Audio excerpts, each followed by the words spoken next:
Hello, everybody. Are you ready to start? Juan, are you ready? I am recording right now. You can ready. begin. So, Okay. Go. Okay. So, okay. Good evening. My name is Juan Felipe Paez. This is the recording for the final task in the Advanced English course number 1. Our group number is 13. And in this discussion, we will see how resilience affects child development. Now, Paula, please go on with more information about resilience. All right, good. Thank you.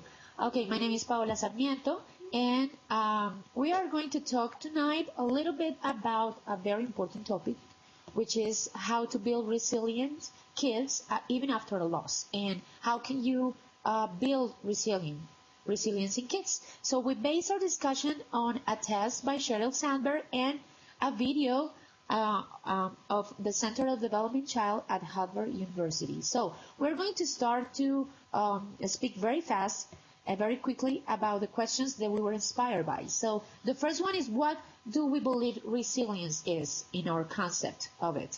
So let me begin, if I may. I think resilience is the strength and the will you have inside, in your soul and in your mind, to overcome situations, to try to rise up after you fail, or after you have a frustration, or after you have a loss or a traumatic event. Is the strength that you actually have to overcome that, to face it, to put up with it, and to actually move on and leave behind the traumatic process. So that is my opinion. What do you think, Juan? In your own words, what do you think resilience is? I think your definition is very good. However, I think that more than something that we have inside our mind and our soul, I think resilience is something that we can develop. It's a strategy, an ability that we can improve or we can enhance. I believe in resilience as a set of methods and strategies that we can develop in the individual's mind in order to make easier that hard moments in lives. I believe the resilience involves our personality and our way to think. However, we must think that we all face different situations, and resilience can change toward those situations in life. So, as a conclusion, I believe resilience is a set of strategies and methods we can use in order to face hard moments in life. All right. Yes, well, you're right. That is actually the main discussion of it. Is a resilience a personality trait? Are you born with it, or do you develop it, or do you create a habit? So that's maybe what we have to discuss. Many people think that is a personality trait, that you are born being strong and capable to face life, and maybe that others are weak and they cannot do it. But I agree with you. Yes, you're right. It's something you can build, obviously in your mind and your soul and your personality, but it's something you developed. Okay, so let's move on to the first question. And our partner, Jenny Joanna, is going to share with us a little bit of how can you help kids to build resilience, and what is our role on it? What kind of strategies you can do? So, Jenny, are you there? Are you ready? Yes, Jenny? Okay. Yes, Paola. All right. Tell us, what do you think? The comments of the topic. Oh, no, maybe tell us about how do you think we can help kids build resilience? What will be the strategies for us as teachers to help kids build resilience in their lives? What do you think about this? Is question number 1. How to help kids to build resilience? All right, Jenny? Okay. The question 3, do you think that if we will resilient children, it can affect their personality?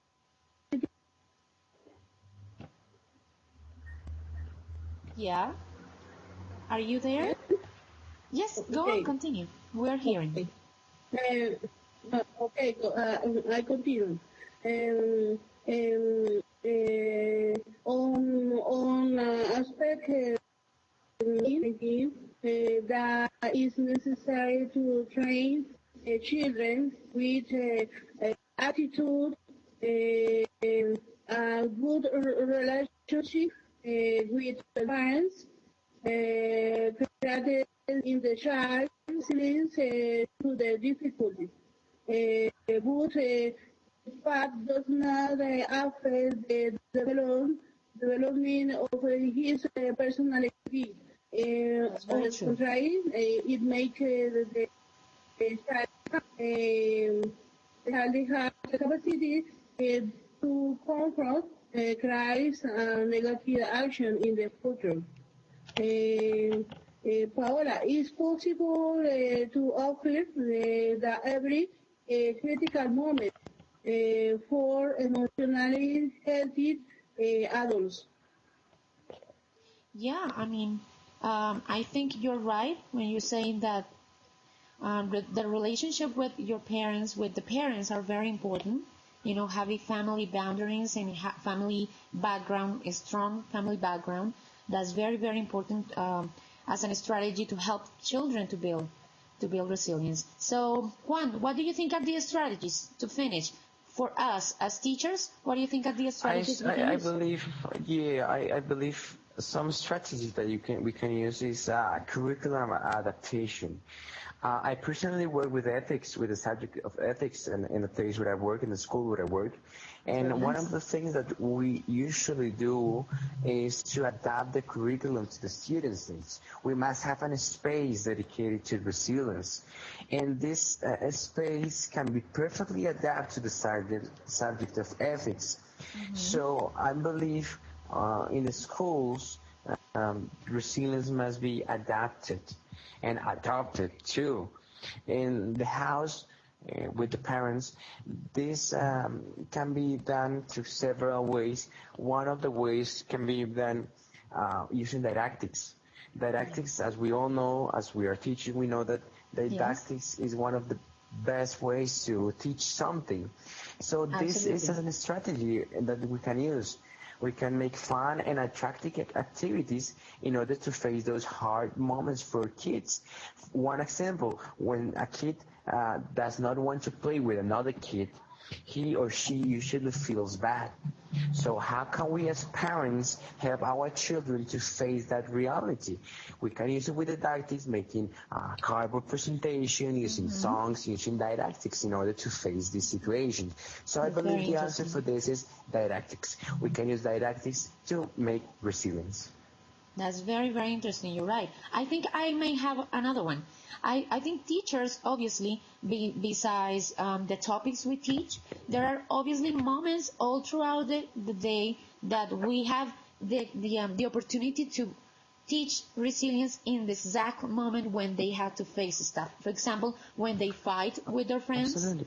and when they have to face the mocking and the maybe even insults from other classmates, and when they fail in evaluations, when they fail in exercises, when they don't pass the courses, and they have to face the frustration of all of this. Those are moments that are keys in that classroom environment when we as teachers we can actually teach each one of the kids how to respond and how to face it and how to deal with frustration.